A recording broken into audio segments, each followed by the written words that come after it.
हम क्या करें, हमारा तो घर बर्बाद हो, कोई नहीं हमारे घर में। खैर रखें आप। इस पूरे प्रकरण में कोतवाली देहात के कोतवाल, एक दरोगा और एक कांस्टेबल को तत्काल प्रभाव से 24 घंटे के अंदर सस्पेंड कर दिया गया। अपना हाथ ऐसे खींच लिया, नहीं तो हमारे ऊपर भी जाती गाड़ी। कि आपकी माताजी थाने से बाहर निकली और फिर पीछे आप इंस्पेक्टर साहब अपनी सरकारी गाड़ी से बाहर निकले, तो क्या उसमें कुछ आपको कोई आशंका लग रही है क्या? आशंका हमको यही लग रही है, वो मुझसे सादे पेपर पे साइन करवा के मेरा बेल्ट और मोबाइल हमको दे दिए, बोले जाओ। हमको यही लगा कि या तो मेरी हत्या करने के लिए ये साजिश रची गई थी या मेरे माता पिता की। पीछे से एक ट्रक बेकाबू रफ्तार में आती है और इनकी गाड़ी पर बैठी हुई इनकी पत्नी जो इनकी गाड़ी को पीछे से टक्कर मारती है, बाल बाले बचे हैं और इन्हीं हाथ जो है निकल के उधर पड़ गया।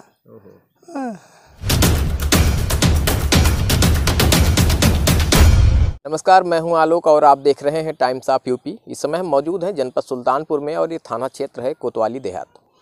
यहाँ पर अभी कल एक बहुत हृदय विदारक घटना हुई थी, जिसमें एक परिवार की रहने वाली एक माताजी थी, जिनका रोड एक्सीडेंट में देहावसान हो गया था।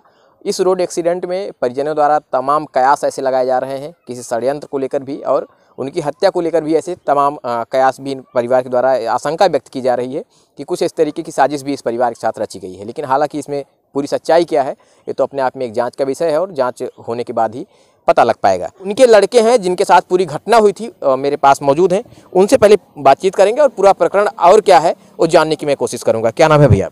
संदीप कुमार यादव। संदीप जी, कब आपको पुलिस आपके घर से ले गई और किस जुर्म में आपको लेकर गई थी? मेरे घर से पुलिस मुझे नहीं ले गई, मैं अपने गांव में एक निमंत्रण में शामिल था और मैं खाना खा रहा था। 2 सिपाही और एक एसआई आए, बोले कि चलो थाने, यशो साहब बुलाए हैं। तो मैं पूछा कि बात क्या है? बोले कि यशो साहब बताएंगे, हमें नहीं पता है। तो यही कह के हमको लेके चले गए। फिर वहाँ थाने पे ले जाके बैठाए। फिर यशो साहब आए तो बोले कि तुम्हारे खिलाफ कंप्लेन आई है, किसी की झोपड़ी जला दिए हो। तो मैं बोला कौन किया है? तो बोले कि रमेश यादव ने किया है। तो मैं बोला रमेश यादव को बुलाया जाए और मुझे कंप्लेन दिखाई जाए और रमेश यादव आके साबित करें, अगर मैं किया हूँ तो मुझे गुनाहगार बनाया जाए और सज़ा दी जाए। तो बोले ना तो मैं कंप्लेन दिखाऊंगा और ना तो रमेश यादव को बुलाऊंगा, तुम्हें जेल भेजूंगा। ये बात कौन कहा? यशो साहब ने, इंस्पेक्टर ने। फिर क्या हुआ? फिर उसके बाद बोले कि जाओ कंबल बिछा लो, लेट जाओ। बस यही इतना हमसे बात की हो। हाँ, कुछ कितनी तारीख को आपको वहाँ निमंत्रण से आपको थाने के पुलिस आके उठाई थी? 28/11/2022। तो 28/11 को पुलिस आपको निमंत्रण से उठाकर ले जाती है जी। और इसके बाद कितने दिनों तक थाने में बैठा के रखती है कोतवाली देहात की? 3 दिन तक। कोई चालान नहीं होता है? कोई चालान नहीं हुआ। केवल आप बैठे थे वहाँ? हम वहाँ बैठे थे। मारा पीटा भी क्या आपको? नहीं, मारा पीटा नहीं। मारा पीटा नहीं, केवल माताजी डेली सुबह जाती थी, 8 बजे तक वहाँ बैठी रहती थी, बोलते थे शाम को छोड़ देंगे, 8 बजे तक बैठी रहती थी। फिर उसके बाद इनको भेज देते थे कि जाओ सुबह आना। तो 3 दिन से लगातार आपकी माताजी आपको छुड़ाने के लिए परेशान थी और आना जाना कर रही थी? माता पिता दोनों लोग। जी जी। हाँ। फिर क्या उसमें पुलिस क्या कार्रवाई करती थी जब आपके माता पिताजी जाते थे थाने में? माता पिताजी जाते थे तो माताजी से यही कहते थे कि अभी शाम को छोड़ देंगे। फिर शाम होती थी तो बोलते थे जाओ सुबह आना, छोड़ देंगे। 3 दिन तक यही ड्रामा किए थे। तीसरे दिन फिर माताजी गई तो चाय नाश्ता हमको दे के आई। फिर उसके बाद इंस्पेक्टर साहब से पूछी तो उन्होंने बताया कि जाओ बाहर, 1 घंटे बाद तुम्हारे लड़के को लभुआ भेजेंगे, चालान होगा, लभुआ भेजेंगे, वहीं से जमानत करा के लेके चले जाना। तो क्या फिर उन्होंने लम्हुआ आपको भेजा? क्या चालान हुआ आपका कि नहीं? ना तो लभुआ में गया ना मेरा चालान हुआ। फिर उसके बाद माताजी जैसे ही बाहर निकली, पीछे से इंस्पेक्टर साहब भी अपनी सरकारी से गाड़ी से बाहर निकले। फिर थोड़ी ही 5 मिनट के अंदर ही मेरे पास सूचना आई कि आपकी माँ एक्सपायर हो गई। सूचना आपके पास आती है कि आपकी माँ एक्सपायर हो गई। आप जैसा कि एक बीच में एक बात कह रहे हैं कि आपकी माताजी थाने से बाहर निकली और फिर पीछे आप इंस्पेक्टर साहब अपनी सरकारी गाड़ी से बाहर निकले, तो क्या उसमें कुछ आपको कोई आशंका लग रही है क्या? आशंका हमको यही लग रही है कि हमको फर्जी बैठाया गया थाने पे और रात में किसी की अगर झोपड़ी जली है, कौन जलाया है कौन नहीं, अगर मैं कह रहा हूँ रमेश यादव को बुलाया जाए, कंप्लेन दिखाई जाए, कंप्लेन क्यों नहीं दिखाई जा रही है, रमेश यादव क्यों नहीं बुलाया जा रहा है। फिर आप क्या हुआ, वो गाड़ी से सुनने में आया कि गाड़ी से माताजी का आपके जब एक्सीडेंट हुआ तो आपको सूचना दी गई, फिर क्या पुलिस ने आपको तो आनंद फानन में छोड़ दिया या फिर कोई प्रक्रिया आगे भी चली?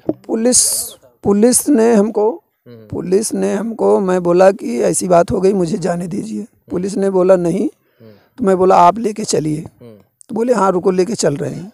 फिर इंस्पेक्टर साहब से बात किए तो इंस्पेक्टर साहब बोले जल्दी से उसको थाने से भगा दो।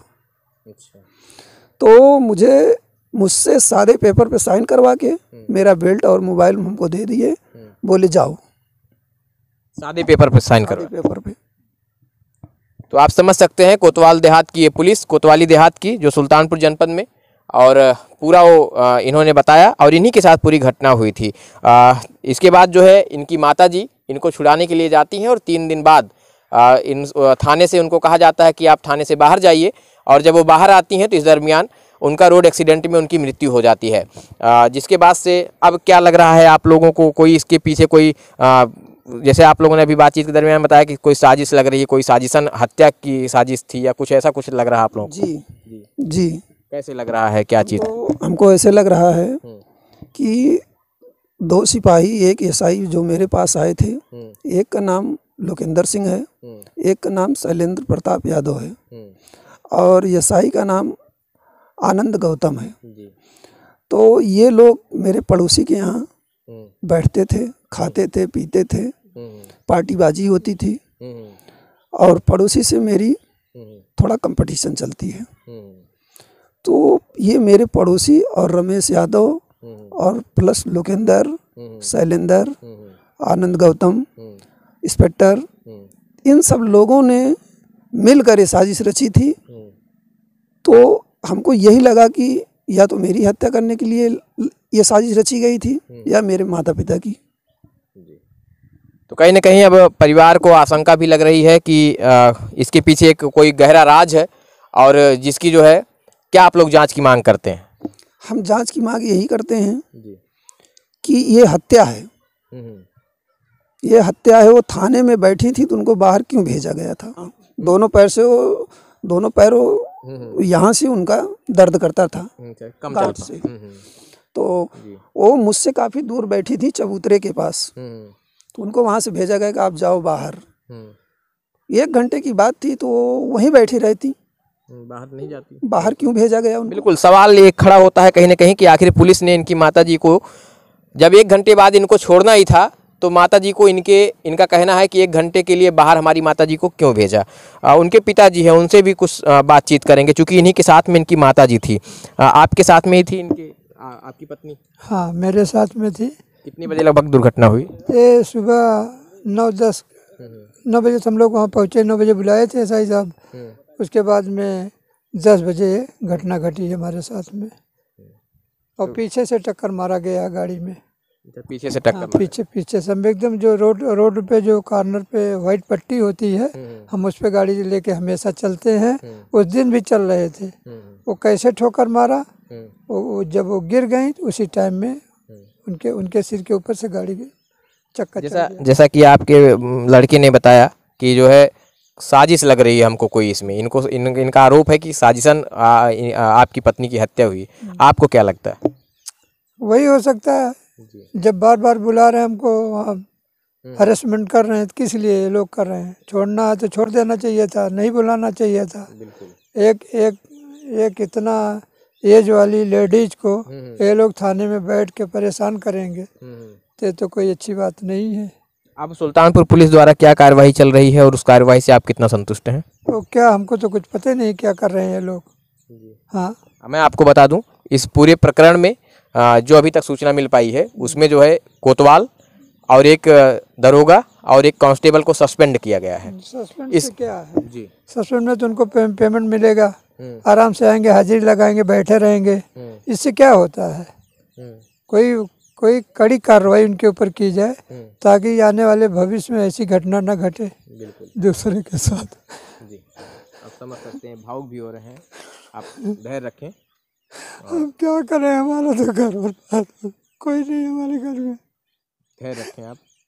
हम तो हमेशा बाहर से 3 साल के लिए घर में आए हैं, आज ऐसा हमारे साथ घटना घट जी, आप समझ सकते हैं कि ये मौके पर थे, इनकी पत्नी इनके साथ में थी, जब पीछे से एक ट्रक बेकाबू रफ्तार में आती है और इनकी गाड़ी पर बैठी हुई इनकी पत्नी जो इनकी गाड़ी को पीछे से टक्कर मारती है, बाल बाले बचे हैं और इन्हीं के साथ में वो बैठी हुई थी। हमारे देखो ना पैर में भी लगा है, यहाँ लगा है, देख सकते हैं चोट लगी हुई है पैर में। यहाँ लगा है जी यहाँ लगा है। जी जी। हम अपना हाथ ऐसे खींच लिए, नहीं तो हमारे ऊपर भी जाती गाड़ी। तो आप समझ सकते हैं कि बेकाबू रफ्तार में चल रही ट्रक जिसकी वजह से इस परिवार के एक व्यक्ति की जनहानि हुई और इनका जो है जी जी सिर के ऊपर से गाड़ी गुजरी है उनके। जी हाँ, नहीं तो मृत्यु होती नहीं उनकी। जी। हाथ जो है निकल के उधर पड़ गया। हाँ। तो आप समझ सकते हैं कि कितनी दर्दनाक। और चूंकि यहाँ पर कहीं ना कहीं प्रशासन की एक बड़ी लापरवाही भी नज़र आ रही है, चूंकि अगर इनके ऊपर आरोप था, गिरफ्तार किए गए थे, तो कहीं ना कहीं चालान करना था या आगे की प्रक्रिया क्यों नहीं की गई। आखिर वो कौन सी पूछताछ थी जो 3 दिनों तक लगातार चलती रही।